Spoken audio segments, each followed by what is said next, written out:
All right, Bella's in the house. Hey, Jonathan. Hi, welcome. So my question is, I just got out of, let me try to get this straight. Okay. I just got out of about close to 6-month relationship at this point. Okay. It was with a widower. Okay. And so he just hadn't done a lot for healing. Yeah. I think we talked about this a little bit before, but he was married for 47 years. Okay.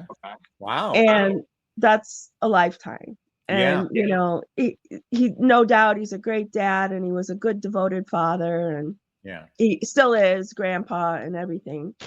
So first, like, he dated before me. He dated one woman. I think he kind of ended sort of amicably, but not. You know, he kind of like just, it seems like he runs at a certain point and just can't deal with it. Okay. So I kind of saw that, but he was good with me. The first 3.5 months were really, really good. Yeah. I mean, he showed up for me. He was calling me daily. The communication was spot on. Like he really seemed to be all in. Okay. And we were seeing each other regularly, you know, 2-3 times a week at least. And so it was all good. And then he just pulled away. Okay. And we still talk. You know, I kind of ended it yesterday, like. Oh, okay. So this is fresh. Yeah, I officially ended it yesterday because I was like, you know what? Can you describe to me, Bella? Can you describe exactly how you did that? I think everybody would like to hear. How did you do it over the phone? Did you do it face to face? Did you do it over text? Like, how did you go about it? I did. Well, I saw him last week. Okay. And we talked and he said, you know, he was married forever. And he said now he's sort of thinking, I think it's like fear of missing out, maybe. Okay. Where he's thinking maybe he just wants to be single and he does care about me, but he said things have been wonderful. He goes, I don't know. He goes, I'm a moron. I don't know, you know, all of that. And I just needed the time to process it, to say, do I really want to end it right now? Because this is the month his wife passed. Oh, okay.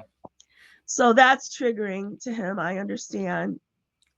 And, you know, I just kind of held him and said, you know, I care about you. And, you know, but we kind of left it at that. And then yesterday, I could see it kind of was fading back again. And yesterday I called him and I said, you know, I care about you so much. I said, but I just feel like for me, I can't, it's triggering. You know, I'm anxious. I feel like he's avoidant, even possibly. I don't know. I don't know if it's his grief or avoidant or a little bit of both, because he had a dad that used to beat him. Oh.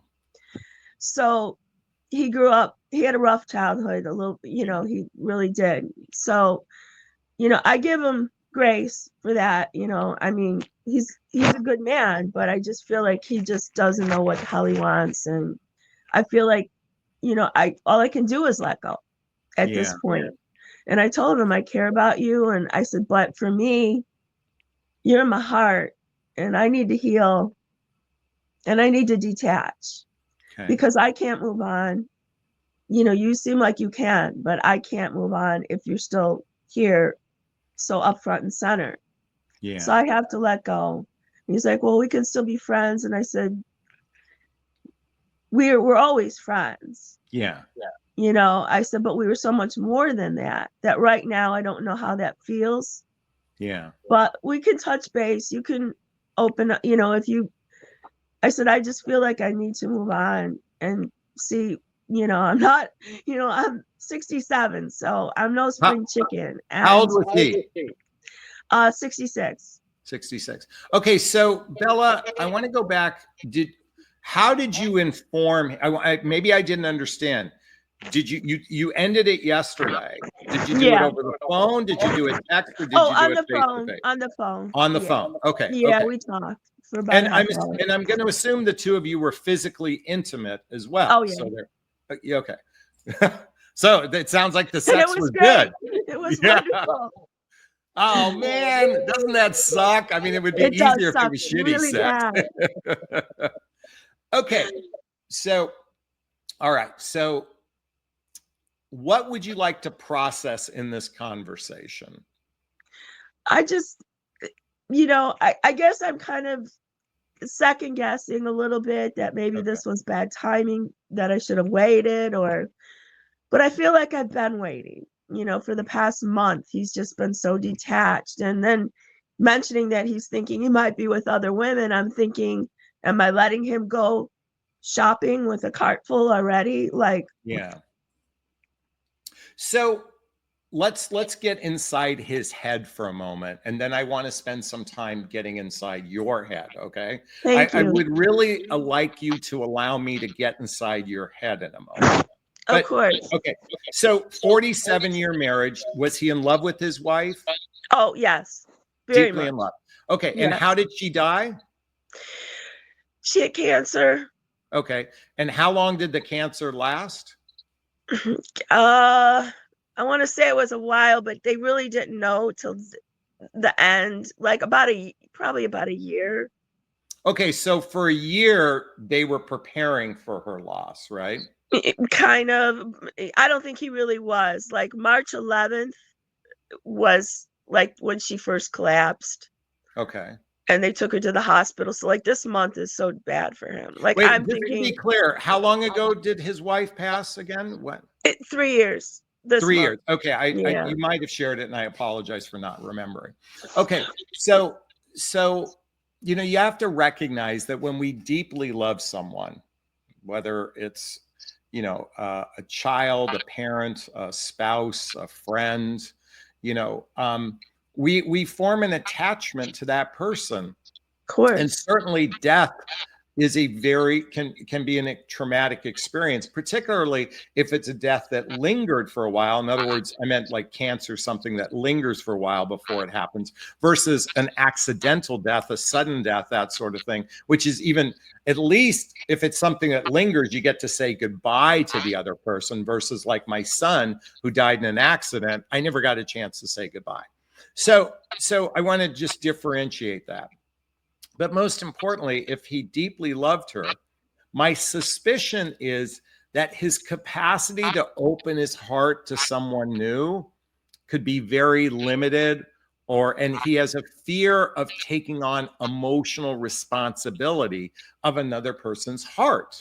It Yeah. can be scary, but because there is an emotional responsibility the minute you enter into a relationship. Now, here's the tricky part. We humans are craving companionship. We're craving connection. We're craving that physical intimacy. But to go all in emotionally can be very scary. And if you've had an experience like what he had, he probably didn't properly grieve on an emotional level to Yeah. open his heart to someone new. Now, that means he's not doing anything wrong. Even his desire to go seek someone else, as he knows he can't give you what you need, most likely, he wants to replace the companionship, connection, and sex. And you're saying, look, I'm not going to accept a casual relationship. Now, that's where I believe he's at. Let's bring it back to you now. I'm going to assume you knew going in that there was some red flags dating a widower. I'm hoping you had some assumption around that. Did you? I had no clue because I never dated a widower. I figured there would be things. But we got along so well, and he seemed so open in the beginning, like very open to talking about things, and just affectionate, and you know just we communicated really, really well together. So it just seemed like everything was flowing so great. Yeah. And I told him going in, I said, I know I will never replace your wife, nor will I ever try. There's let me nobody that interrupt for will. a second. Tell me your backstory. Tell me your backstory. Married, divorced, multiple Divorce. relations. Okay, how long were you married for? I'm divorced a few times. Okay, how many times? I know. Okay, 4.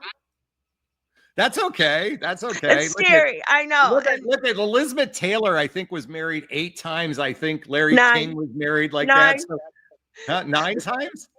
Zsa Zsa 7. I have a friend. She's in her 40s. Pam Anderson 6. So they all got me beat. Yeah. So here's okay. Let me. I think even Barbara DeAngelis has been, or married a number of times. Now let's look at. But let's talk about this for a second, because we glorify marriage, but the average person at midlife has probably had 5 relationships that lasted 3 months or longer. Okay, just think back 100 years ago. If you were with someone for 3 months, that was a marriage 100 years ago, or 200 years ago. So all you had was 4 relationships that were serious, and you had a few others. When did your last relationship end? I did a lot of work after that. Okay. Yeah, it ended in 2018. Okay. So it's been 7 years. And I did a deep dive into self-healing, going to therapy and trying to work out my childhood demons, because I had a rough childhood. Okay. And it affected me greatly in my choices and making bad choices and stuff. I'm well aware. Okay. So, all right, let's look at, okay, we're going to poke holes here for a little bit. So let's look at this from a spiritual perspective. Why did you attract this man into your life for this 6-month relationship? Oh, you already know the answer. I do. To What is love it? myself more. And Aww. yeah, to love myself more, to know that you can love someone, and show them love as much as you want, or as much as you feel. You can feel that love, but you really have to love yourself first and stand by your boundaries. And otherwise people will just take whatever they need, and they'll keep taking. And if you don't say, ow, this isn't good for me, they're going to keep taking.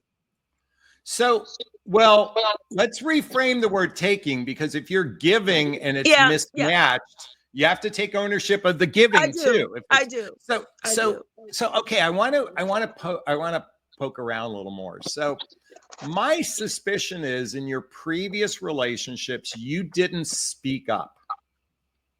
You didn't speak your truth in your past relationships. Yep. Okay. Now, our truth, by the way, chapter 1 of my book, What the Heck is Self-Love Anyway? Chapter 1 is speak your truth, do it with kindness. And my suspicion is in your 42 marriages, and then all those, I'm just joking. In those relationships, you didn't speak your truth. It seems to me, though, this might be the first time you actually made a stand for yourself. Does that feel true?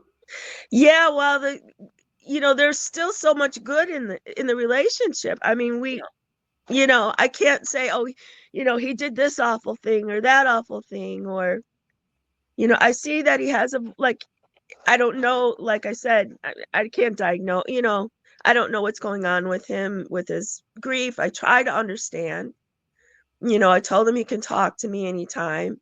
Yeah. But I mean, also, I feel like he has avoidant tendencies. Like, he just has a hard time. And he opened up greatly to me. So I thought everything was really good, because we got each other. I want to jump in because Carrie made a comment that I want to address in this context. I get scared at times speaking my truth. I have a fear of how the other person might respond. So I want to dive into this for a second, because women have a propensity, if you've ever watched any of my videos, Bella, I always do this. Yeah. Now, the duct tape represents the fear of speaking up, okay? But my suspicion is, Bella, this was the first time that you really started to speak your truth. You were opening up, knowing, and by the way, if someone runs away from your truth, that simply means that they're not the right person for you, because chapter 9 in my book is, if it's sincere and from the heart, you can't say the wrong thing to the right person. So, you know, to some degree, I think why you invited this in, you said to love yourself, to be maybe for the first time vocal about how you feel, and you chose someone who couldn't reach there, and you made even the brave choice to say, you know what, as tempting as it is to stay in this experience, I'm going to choose myself over, you know, something that I doesn't feel in alignment to me. Does that feel true for you? Yeah. Yeah. Because, you know, I knew, like, things were just, we communicated so well. And that's Yeah. what kept me, like, he was the first person that I've been with, you know, in a long time. Well, I really haven't had, you know, actual sex with anyone since my So he husband. cleared out the cobwebs. Boy, did he ever? By the way, you know what? Sex gets such, you know, here's the thing, and I'm talking to everyone here for a moment. You know, we make a big deal about sex, but the reality is sex is a way to connect with another human being at that pleasurable state. I don't think we have to make it so grandiose, like it has to be angels singing and, you know, sunshine and rainbows. You know, look, you got, you know, you had this, by the way, part of what you experienced was physically connecting with another person. Hopefully you operated from a safe space and that sort of thing, which I'm assuming you did. Yeah. So I think, by the way, and the reason why I'm making a little light of clearing the cobwebs is, you know, at our age, we should get as much sex as we possibly can get before we can't do it anymore. You know, like, you know, anyway. So that's just a perception I have. Okay. So not to suggest that be hookups or random sex. I'm just saying that. But I can't do that. So what if you, okay, let's play with this a little bit. What if you didn't break up with him? How could you have, I mean, I'm not suggesting getting back together with him, okay? Because I would suspect he's incapable of opening his heart up. But I also suspect that you don't want to, like, I'm sure you're probably going, I don't want to put myself out there. I don't want, I mean, I don't know how you feel about that, but I'm just speculating here. Can this be a casual relationship? Since this conversation is about casual relationships, can this be a casual relationship? The fact that here's the thing, you know, the fact it could have been, I was trying to go with more casual with him. Okay. You know, I was trying to accept that he's not ready for like a true relationship all in with a future, but I was trying to just go with it like day to day, I'd say for the last month. And when he mentioned that he was thinking maybe he might be want to be with other, like he was thinking about other women, but there was no one else. Yeah. That hurt. Okay. That hurt me deeply. I'm like, hey, you got someone that cares about you. That's a great woman that is, you know, giving you the whole enchilada. I'm curious. Well, I am curious. Please interrupt me. Did you ever agree to monogamy and exclusivity at any time? Yes. Right in the beginning before we had sex. Okay. Okay. Yeah. So I said I told him I can't do friends with benefits. That's just not me. Yeah. I'm too old for that. I don't want that. I want to, you know, I told him I'm really looking for a partner, but I said at the very least I want, you know, someone that's exclusive, that, you know, we're dating exclusive and monogamous. Yeah. And he said, I don't have a problem with that. That's all I know. So I'm just writing a note here because I want to bring something up. Yeah. And so now he kind of changed his tune with saying, well, you know, 2 days prior we had been intimate. And then he goes, well, I just thought about this other woman that when I was a kid and blah, blah, blah. And I'm like, wow. I go, so you're really thinking about other women 2 days after we were together? Well, I because I'm going to tell you why that's the case. He's a man who's probably codependent, meaning he needs somebody in his life constantly. I'm speculating here. I can't say that as a fact. So he needs a replacement because he doesn't feel, by the way, 47 years in a marriage, that's probably represented. By the way, he was 20 years with mom and dad, 47 years with a woman. He's not even known what it's like to be by himself. So I'm sorry. It was 43 years. Oh, 43 years. My yeah. mistake. 43 years. Okay. So again, but still, that's a long 20 time. years with mom and dad, 43 years with this woman, you know, I mean, no, he must have been married. You said he was 63. So he must have gotten married at age 17 or 20. He was 20. But I thought you said she passed away 3 years ago. Yeah, he's 66.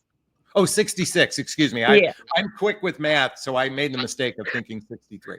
Okay, you're 67. Okay.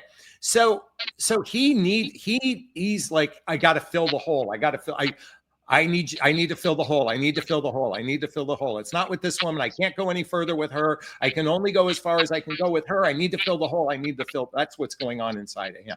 But let's come back to you because we're going to wrap up with you. Thank you. You know, I believe this relationship was an opportunity for you to practice speaking your truth. You're stepping into your power. So I'm going to invite you to answer 4 questions for yourself. Okay. Come back and rewind this to write this. I mean, you don't have to write it down, but someone write this down in the chat box. Okay.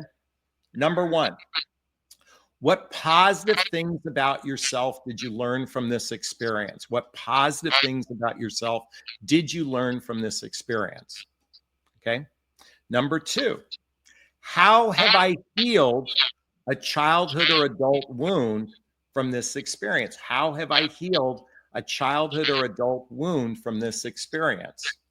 Okay, we'll get to that in a second. Number 3, what was good about this experience? What was good about it?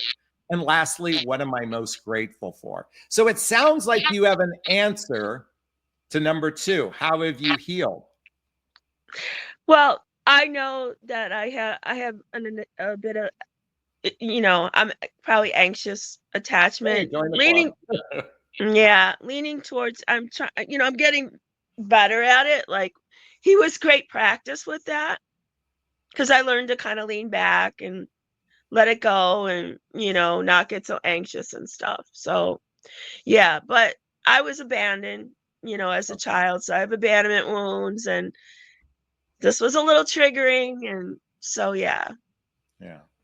So coming back to what was good, the third one, what was good and what are you most grateful for? So you obviously, the sex was good.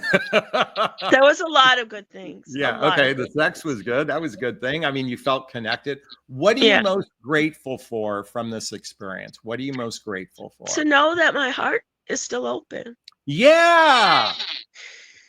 Yeah. By the way, I have a dear friend of mine. She's 75 years old. She met the love of her life, Alan, at age 67. Okay. I coached her. She went through my coaching, but she's a dear friend as well.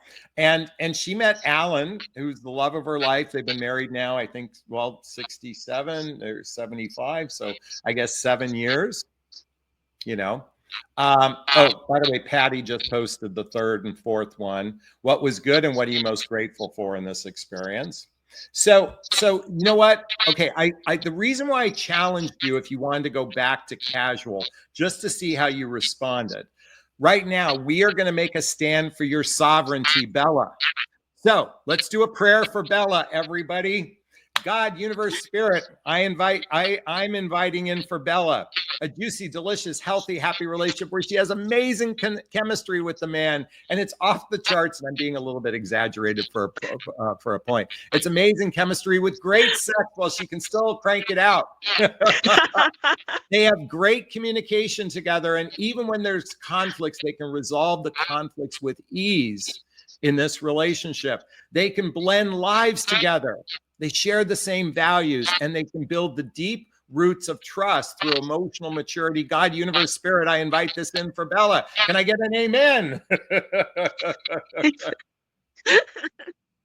How's that sound for you, Bella? Thank you, John. That's really nice. Thank You're you. very welcome. Can I give you a big, gigantic Jonathan Bear hug?